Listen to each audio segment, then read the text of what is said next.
Hello everyone. Yesterday it was hard to film. There was a lot of wind and it basically made almost some of the footage unusable just because of the sound when I was talking. So what I decided to do today is there's actually a wind reduction mode on this action camera. So I actually have that turned on right now, so let's see how it goes. It's not as windy, but it's actually still blowing right now, so this is actually a good test.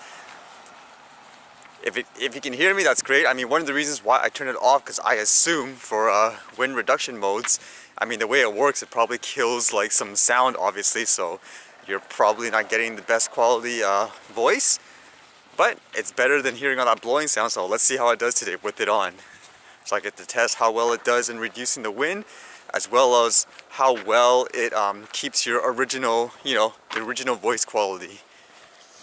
Isn't it kind of funny I experienced all that sound issue with the wind when the video before that, the day I flew in the forest, I was talking how the only thing I'm missing for my whole setup is like a portable mic or some sort.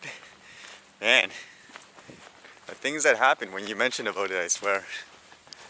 Alright, and for a viewer question here, Leon posted a question on my filter video question last time, asking if I can actually run those Polar Pro filters at a 150th shutter speed. For myself, I usually run it at 160 because I usually shoot in 30 frames per second. And from what I've read and was told, you should always have the shutter speed double the frame rate. So I've actually never tried shooting at 50 shutter speed. So I thought I'd try that today with the Mavic while I'm doing some of my tests. I'll basically shoot at 24 frames per second, which is the closest one to put for the 50 shutter speed, and yeah, let's see how it goes. I don't really see why it wouldn't, but why not? And the wind is actually hitting me so right now.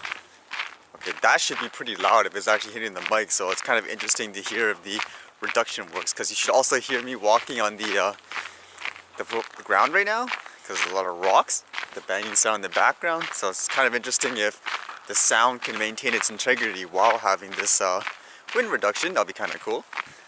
Because if it's pretty good, then I might as well have it on all the time, right? Actually, there was another comment before about this action cam where another person was saying he wasn't too impressed with the night shooting abilities of this Sony action cam. So actually, I haven't shot that much at night, but yesterday night something actually happened on my way back home near the mall area. And there was like some kind of crazy guy or something. I don't really know what was going on, but I decided to whip out the camera. So here, you guys can see the crazy people that come out at nighttime, and at the same time, I guess you guys can kind of evaluate how the camera looks during the nighttime as well.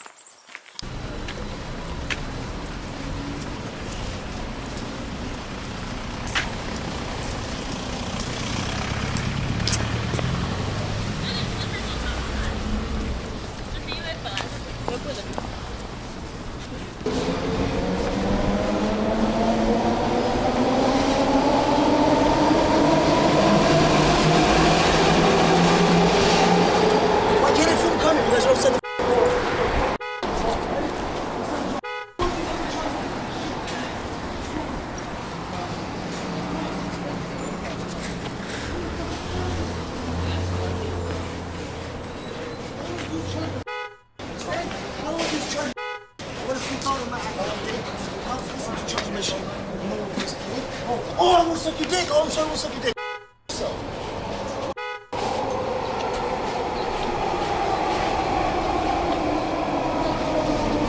Yeah, I don't know exactly what was going on, but there was like a security guard and people like that following them around and so forth. That guy was going to like every single store too, so who knows what was going on.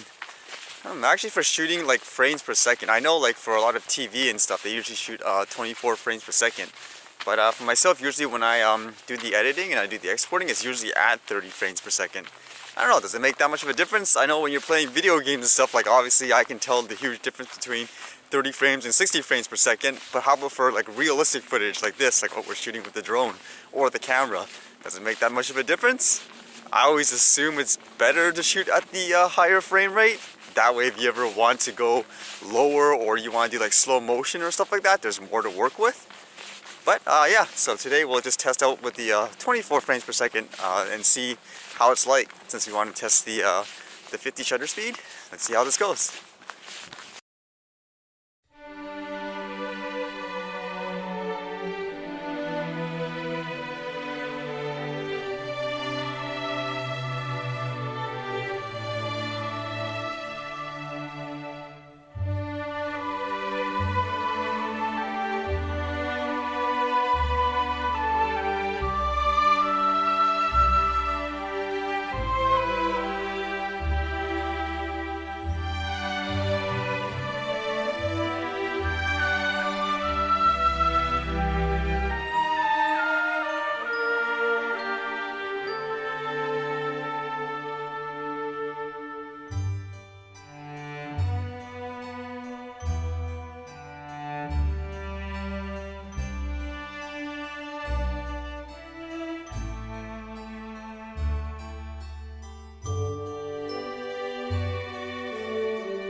Alright, I think that was a lot of variety of footages. Once again, had a bystander basically, fascinated about the drones and so forth. I think you can see him when I was flying down in the little river there, or the stream of water, and I went under the bridge and so forth. I think he was most shocked when I took the phone out of the remote. He was like, "What? That's part of the remote?" Yeah, so I was using the filters, and I used basically the 4PL and the 16PL, so I switched between the two, and again I had to change the ISO. But for the most part, again, the test was basically to see whether or not you can run it in the 50 shutter speed, which all the shots were at 50 shutter speed. Mostly, again, for me, it's just about debating what kind of filter is the best to use in different situations. Like that part with the duck is like so dark, like in the beginning area where I'm just trying to film inside the water, and then afterwards you go, oh, whoa, everything gets blown up. So in that case, I did have to change like the filters, and yeah, as expected, I lost a lot of battery doing that. Oh, gotta know your shots, I guess. Can't do that when I'm up in the mountain with only one battery and all that stuff. Maybe I'm jinxing it, but so far with the drone, I've had a lot of luck in the public. I mean, people actually love, watching the views and so forth and wanting to learn more about it. I haven't had any crazy people come up to me saying, "It's a drone, get it away." I mean, I'm flying like in an open, safe area where there's like hardly any people at all, especially at this time of the day. So hopefully it continues now, get more practice and so forth, and get to do even bigger things in the future, hopefully. Alright, that's about it, and I'll see you guys later.